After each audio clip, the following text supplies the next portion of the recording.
A Consul cqe23e. First thing, get a new regulator. Okay. Automatic. Second thing, find out which model you have.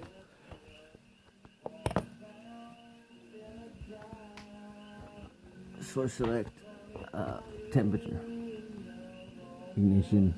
I don't know. It's a switch. It's not that. Second thing you do, clean the chimney.